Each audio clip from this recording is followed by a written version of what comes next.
Dun, dun, dun, dun. If I told you that this was a blush brush, would you believe me? So this is the newest blush brush by Shu Uemura that was released together with the Shu Uemura Unlimited Glow Foundation. So they also released a foundation sponge, but I didn't buy that one because I don't really like sponges. But I think it goes in the trend of the Petal 55 foundation brush, which was really quite a game changer, and many makeup brands or many other companies actually copied the design, and there's a lot of knockoffs right now in the market for the same kind of foundation brush. So I do think that Shu Uemura has quite innovative ideas in creating new kind of brushes. So when I saw that this came out, I think it cost around $92 Singapore money. I wanted to buy it because I really want to try out. Like, I was very intrigued. How are you gonna use this to apply blush? And would it make blush application better? So I'm actually going to be comparing it against, I'm gonna be comparing it against my Real Techniques brush and my Suku blush brush. So the Suku blush brush is my most expensive brush in my collection, and it has been with me for about 8 years now. It always finds a place. It's like, I actually learned about it from Lisa Eldridge again, and you know, she described it as a kitten's paw caressing your face, and I would agree. There is no brush that I ever bought that is as soft as this. It is still the winner when it comes to softness. Okay, however, because it is made of squirrel hair and it's so soft, it doesn't work very well when you have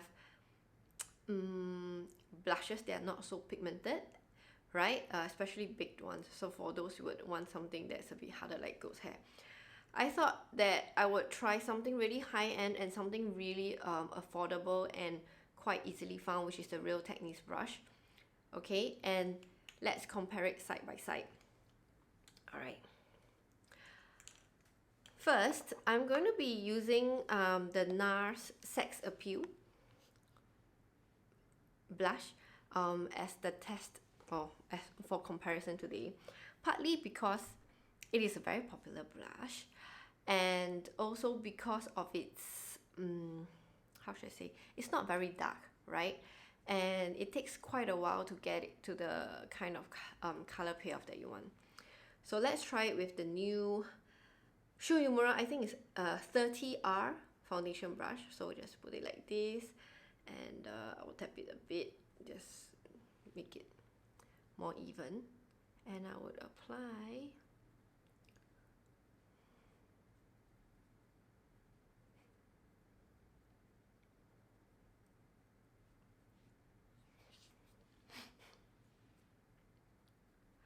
Can you see it? So on camera, I think it's not very obvious, but I can see in the mirror the color, and it's this very natural flush, right? And if I want to make it more intense, then I just dab it in the blush one more time, and I just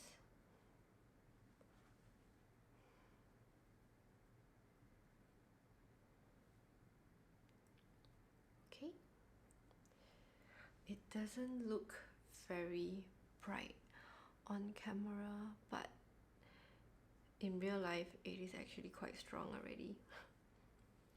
Not sure if you can see. Maybe I should just blot off all the shininess. Okay.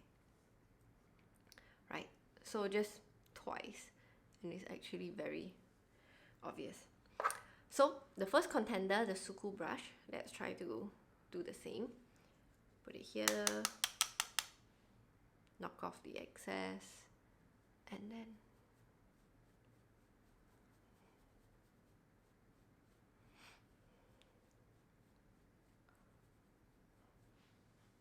can you see? So what we have here is a very light wash of the color. So this brush works great for, you know, like watercolor cheeks, and you have or you have a very pigmented blush and you just really want a wash of color.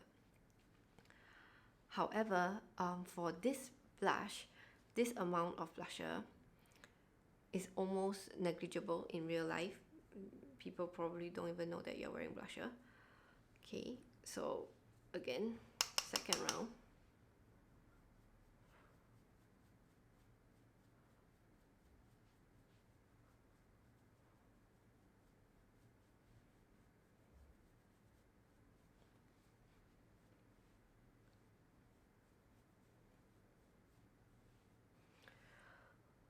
Okay, looking in the mirror, this side still has a stronger color. It actually, I think because of the brush, right, even though the color is stronger, it doesn't look chalky. It doesn't look like there's something sitting on your face.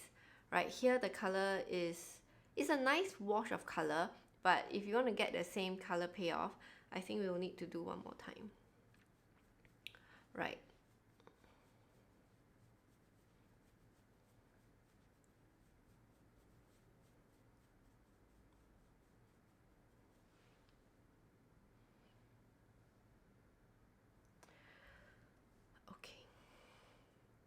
I think now the color payoff on both sides is similar. I'm just gonna share my initial thoughts about how it compares. Okay, I feel that to get the color or the payoff that I want, I can get it a lot faster with this one, obviously, because it's much more denser packed. But one thing that I really like, and I kind of like have been gravitating towards this brush the past few days, is how precise it is. When I want my blush here, all I have to do is just press it here, right? And I could just tap, and you know, the blush goes on where I want it. But with a normal kind of a blush brush like this, right? Because to blend the color, you have to like move it around and shake it around.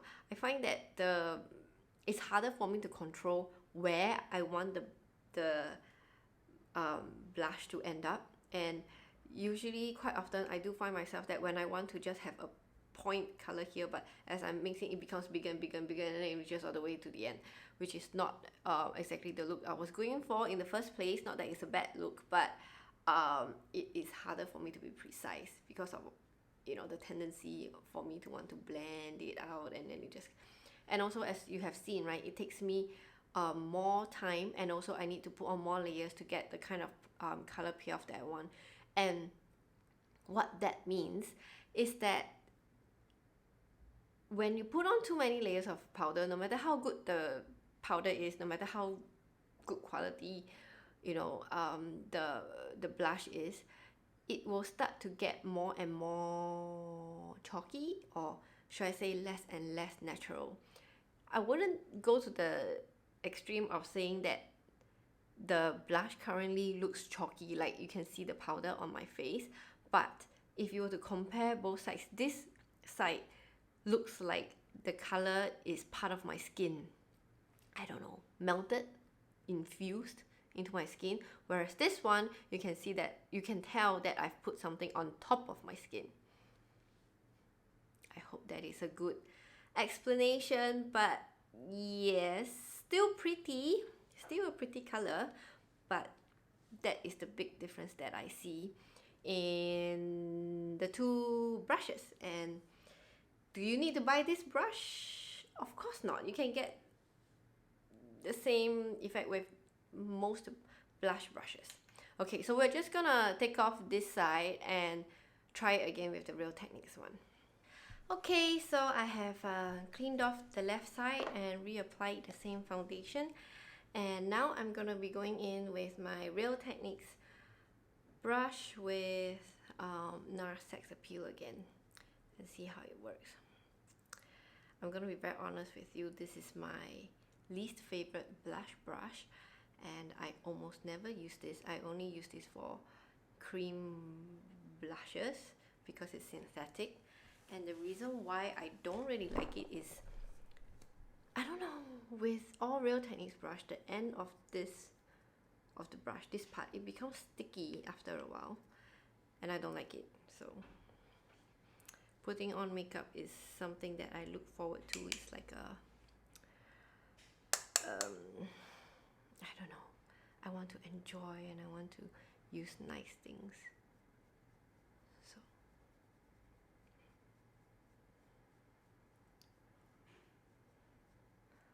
Okay, so that's the second layer.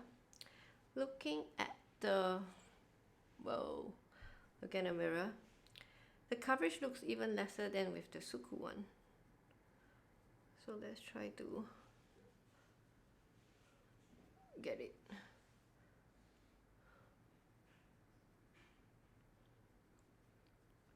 To the same level.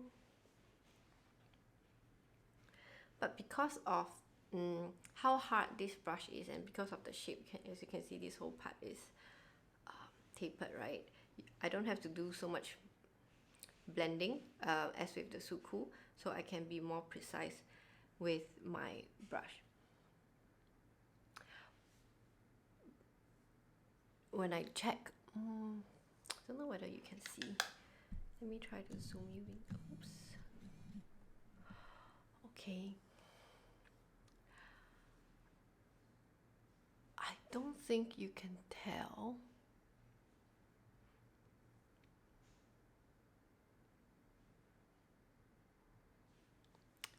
But when I look at myself really close in the mirror, I can tell that this side, my skin looks drier. I don't know why, but it just does.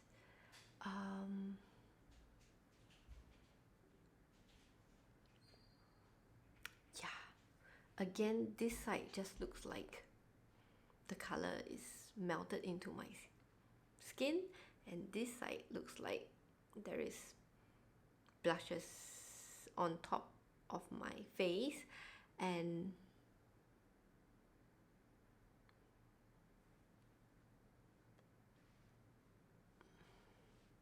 it looks slightly drier. However, if you just look at it at a normal distance, and I'm telling you, the slightly drier is really minuscule. Like, you really have to be picking straws to be able to tell the difference. Again, I don't think that it is necessary to get this brush if you don't have a blush brush, and I will recommend it. I think it's really precise and really quick for you to get your blusher game on. However, if you are absolutely new to makeup, then I wouldn't recommend that you get this, because if you are using a very pigmented blush, you may end up looking like a clown, because this really gives you the coverage in a lot less swipes. So, you know, if you over apply it and you have a bright red or bright pink blush, then it's just going to be a disaster. Okay, if you have played around with makeup a little bit, and you know that once you apply makeup, you don't just put the thing on your face, that you should either pat it off or I see some of the makeup artists, they either swirl it on the cover of the thing, or maybe you can do it on your hand. But just make sure you don't just go straight from pan to face, so that you don't end up a disaster. Okay, you can always add more color if you want to, but it's very troublesome if you want to remove it. Okay, so you know, I'm still enjoying this brush a lot, and it's my current favorite, and I'm very happy that Shu has come up with it, and it's really quick for me to put blush, and it's something that I have been trying for a long time to get that kind of precision where I just, because you see in Instagram the girls would just have the blushes here and it's like so cute, right? But I just can't seem to achieve it. I don't know why, maybe because I suck. But with this, I'm a lot closer than before. Okay, so have a good day, stay safe, and bye.